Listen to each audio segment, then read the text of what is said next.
Powered by the Montana Television Network. This is the 5:30 News on Q2, Montana's news leader. Good evening and thanks for joining us tonight. I'm Jay Cohn. And I'm Jeanelle Slade. A Helena school administrator says yes to become the next superintendent of Billings School District 2. Greg Upham accepted the position today, one day after the district's first pick turned down the job. Dr. Ross Kaysen, a superintendent in New Jersey, declined the offer Wednesday, citing recent life events. Q2's Asia Gore spoke with school leaders today to bring us details of this development. Asia? Jay and Jeanelle, I spoke with SD2 Board of Trustees Chairwoman Greta Beshmoen, and she says the board is behind Greg Upham 100%. Upham has agreed to a base salary of $165,000 as SD2 superintendent.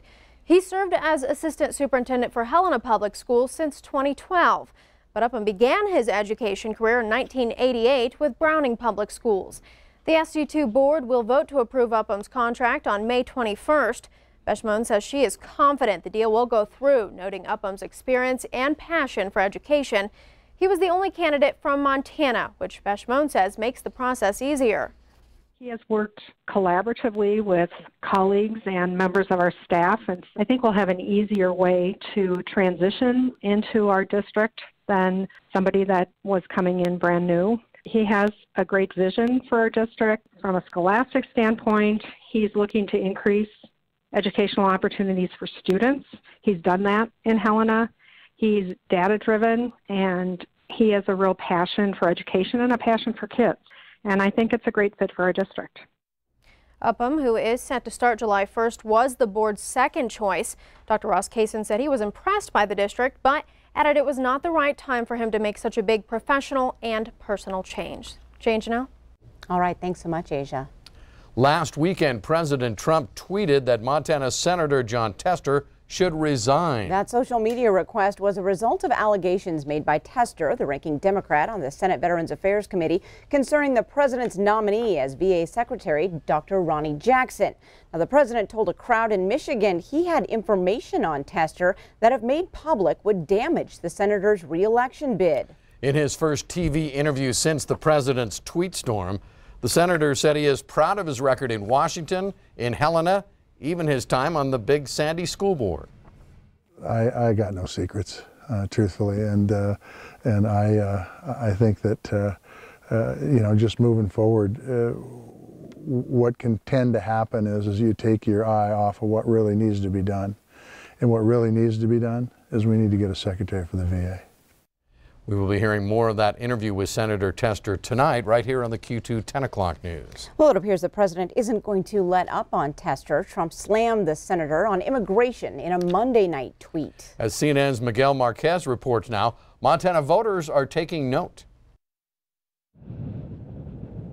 In the Big Sky State, big controversy brewing. It's senior Democratic Senator Jon Tester in the crosshairs of the president. I know things about Tester that I could say too.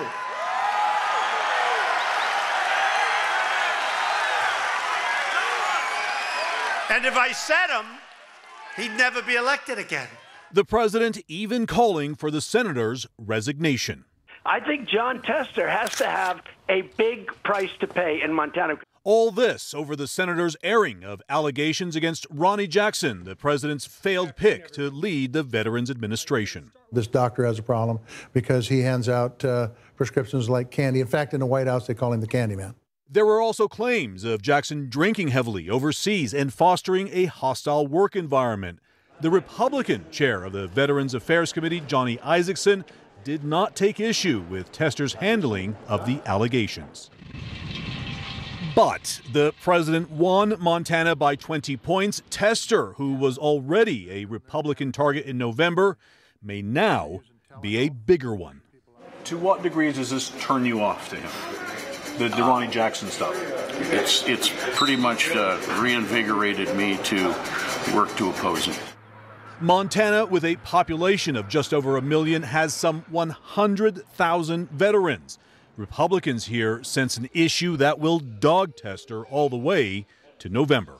What did Tester do that was wrong, in your view? Not a full investigation. They brought it out in the opening without doing a full, thorough investigation. Tester in a statement saying he was just doing his job, sticking up for vets, but even some of his most ardent supporters. The president is calling on Senator Tester to resign, saying that he has secret information on him. What do you make of that? Pardon the language, but I think it's bull butter. Ball butter or not, he says Tester's handling of Ronnie Jackson won't sit well with some veterans. Do you think that this controversy will have legs to November? I think it will. Yeah, I think there'll be some bite. There'll be some people that go out. Veteran and farmer Richard Liebert says Tester has done more for veterans than any other senator, but concedes the senator's handling of the Jackson nomination complicated the road to re-election. I would say it makes it a little more precarious, but that should, make other voters more reflective on getting out to vote and saying this is important. Miguel Marquez, CNN, Great Falls, Montana. Well, in other political news, the 5 Democrats hoping to challenge Republican Congressman Greg Gianforte this fall square off tonight in what is likely to be their only full-scale debate prior to the June 5th primary. MTN's Mike Dennison will ask some of those tough questions and brings us a preview of tonight's debate. The 5 Democrats running for the U.S. House will be on the hot seat tonight in Helena and live streamed across the state on MTN stations' websites as well as numerous radio stations. It's one of the few chances for voters to see and hear these candidates, none of whom is well known by most of the public. The candidates are Billings attorney John Heenan, former Land Trust Director Grant Keir of Missoula, Bozeman attorneys John Meyer and Jared Pettinato, and former State Representative Kathleen Williams, also of Bozeman. The winner of the June 5th Democratic primary election will take on first-term Republican Congressman Greg Gianforte, who won the seat in a special election last May. I'll be asking the questions tonight, along with my co-panelist Beth Sabo of Montana PBS. The candidates will get a chance to answer and react to what their competitors are saying. The debate will be held at the Montana Historical Society in Helena and is sponsored by the Greater Montana Foundation. We hope you'll join us tonight for a first-hand look or listen to the candidates in this top statewide race. And we'll have coverage of the debate on tonight's newscast. In Helena, I'm Mike Dennison, MTN News. Thank you, Mike. That hour-and-a-half debate gets underway tonight at 7 in Helena, and we'll have more for you tonight at 10 as well. A Lodgegrass man behind bars after he allegedly pointed a rifle at a Billings bar security guard last night. 32-year-old Jesse Old Crow appeared in Yellowstone County Justice Court today on a charge of felony assault with a weapon. Court documents state Old Crow was kicked out of Bones Arcade and Bar Wednesday night. A security guard who followed him out says Old Crow then retrieved a rifle from his vehicle, cocked it, raised it, and charged. The guard tackled Old Crow and knocked the weapon out of his hands, holding him down until police arrived. Police say the rifle was found loaded with a round in the chamber. Old Crow is held without bond. The remains of a North Dakota man who's been missing since 2015 were discovered this past weekend near Willow Creek, Montana. Tonight, MTN's Caitlin Corbett reports on why Gallatin County officials never gave up on the search. Gallatin County Search and Rescue has finally located the remains of North Dakota doctor Patrick J. Fitzpatrick, who was 74 years old when he disappeared near Three Forks in 2015. It's been 3 long years of searching, and it wasn't easy for investigators to get the answers they needed. People may be like, well, my gosh, you flew it, you had dogs, how could you not find it? It's a lot harder than it seems. Fitzpatrick's vehicle was found abandoned in the Willow Creek area in July of 2015, an area which families said he was familiar with, but there was no sign of Fitzpatrick. And after several tips and reported sightings, investigators came up empty. I believe we spent 3 or 4 days out there with our search and rescue volunteers. No luck, weren't able to find them. I mean, we had a ton of resources out there. We had helicopters, dogs, you name it. They worked hard and no luck finding him at that point. That is, until now. After 2 more expansive searches, Gallatin County Search and Rescue, sheriff's deputies, and 8 dogs set out once more before a bloodhound was able to locate Fitzpatrick's remains in a hidden, hilly area about a mile from where his vehicle was found. Gallatin County Sheriff Brian Gutkin says that his team's determination to locate the missing man allowed them to provide long-awaited answers for Fitzpatrick's family. For them to take time and go back again for the 3rd time looking for the doctor, again, I can't give them enough credit. That's just persistence. They aren't quitters, you know, and they wanted closure for that family. So now the sheriff tells me no foul play is suspected in Fitzpatrick's death, and his body will undergo further testing with a medical examiner. Reporting in Bozeman, Caitlin Corbett, MTN News.